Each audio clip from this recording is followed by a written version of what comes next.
राधे राधे दोस्तों, जय श्री श्याम। अभी अधिक मास की जो पूर्णिमा का व्रत है वो रखा जा रहा है और ऐसे में अधिक मास की पूर्णिमा की पूजन के साथ साथ कौन सा दान पुण्य जो है वो हमें निकालना चाहिए, कब निकालना चाहिए, कब दान करना चाहिए, इस वीडियो में संपूर्ण जानकारी आप सबके साथ शेयर कर रही हूं। तो चलिए वीडियो को कर लेते हैं शुरू और जान लेते हैं कि पूर्णिमा व्रत में हमें क्या क्या दान करना चाहिए और किस प्रकार से दान करना चाहिए। तो सबसे पहले इस दिन यानी पूर्णिमा वाले दिन आपको लक्ष्मी माता के साथ भगवान श्री हरि विष्णु की पूजा करनी होती है। तो मैंने यहाँ पे भगवान श्री हरि विष्णु के साथ माता लक्ष्मी का जो पूजन है वो कर लिया है और वो वीडियो आप तक पहुंच गया है। आप सब उस वीडियो को अगर नहीं देखे हैं तो उस वीडियो को जरूर देखिए।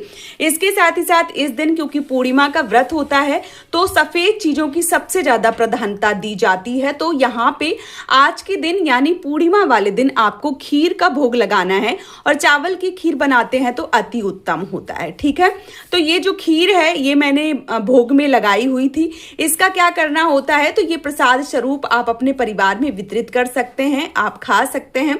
अगर किसी को प्रसाद स्वरूप देना चाहते हैं तो दे भी सकते हैं। क्योंकि भगवान श्री हरि विष्णु की पूजा में तुलसी दल का सबसे ज्यादा महत्व बताया गया है। तो यहाँ पे मैंने एक तुलसी दल जो है वो भी रखे हुए हैं इस प्रकार से मंजरी सहित। तो यहाँ पे आप सब देख पा रहे हैं जो भी पूजा है वो मैंने बिल्कुल सरल तरीके से आप सबके साथ शेयर करी है। जो भी मौसमी फल है, माता लक्ष्मी के लिए श्रृंगार की चीजें हैं, जो भी दक्षिणा है, क्योंकि दक्षिणा जरूर रखना चाहिए, पूजा में किसी भी प्रकार की कोई कमी ना रहे, इसके लिए दक्षिणा जो है वो जरूर रखनी चाहिए। और इसके साथ ही साथ यहाँ पे मैंने एक छोटा सा हवन भी किया है। तो हवन जो है वो आप तुलसी की लकड़ी से भी कर सकते हैं, क्योंकि इस दिन 33 दीपदान करना या तुलसी की लकड़ी से हवन करना सबसे ज्यादा श्रेष्ठ बताया गया है। और पूर्णमासी व्रत की कथा पढ़ना या सुनना या सत्यनारायण भगवान की कथा करवाना भी बहुत ज्यादा श्रेष्ठ बताया गया है। यदि पूर्णमासी की व्रत कथा आपके पास नहीं है तो भगवान सत्यनारायण की व्रत कथा जो है वो भी सुन सकते हैं। किसी ब्राह्मण को बुला के भी कथा करवा सकते हैं और हर बार ऐसा करना संभव नहीं है तो मेरे भी चैनल पे सत्यनारायण भगवान की कथा पड़ी है, आप चाहें तो सुन सकते हैं। तो ये चीज जो है वो आपको करनी है। इसके साथ ही साथ दान पुण्य का सबसे ज्यादा महत्व होता है इस दिन। तो दान पुण्य जब आप पूजा करते हैं, जिस दिन जैसे 30 तारीख को व्रती हैं, आप व्रत रहेंगी, उसी दिन आपको जो दान पुण्य है वो निकालना होता है। ठीक है, तो आप दान पुण्य जो है वो उसी दिन निकाल लीजिए। फिर अगले दिन जिस दिन स्नान दान की पूर्णिमा होती है उस दिन आप सुबह स्नान करके ये सारी चीजें जो है वो दान कर सकते हैं।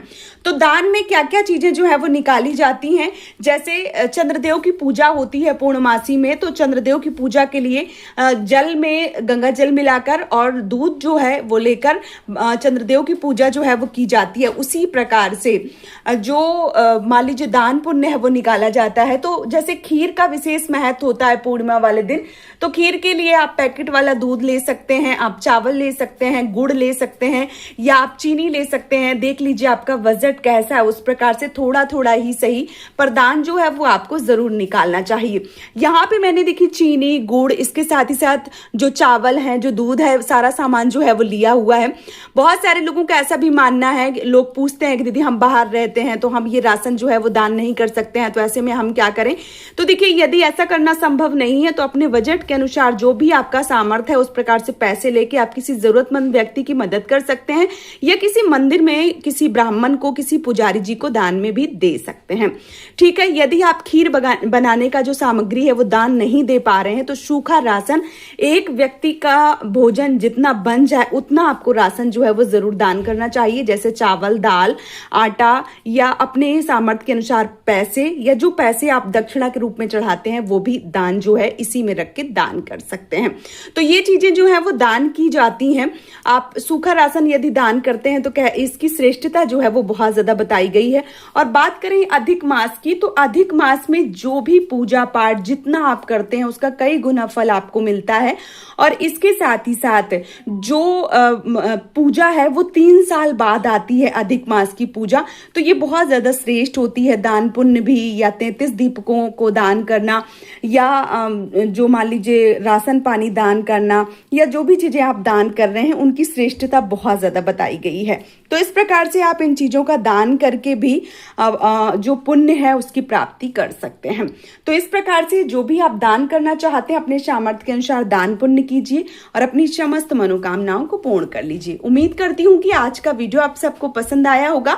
यदि वीडियो पसंद आया है तो आप हमें सपोर्ट जरूर करें इस चैनल को सब्सक्राइब करके और वीडियो को लाइक करके। आज का ये वीडियो मैं यहीं पर समाप्त करूंगी। बहुत जल्दी मिलूंगी आप सबको एक और नए वीडियो के साथ में।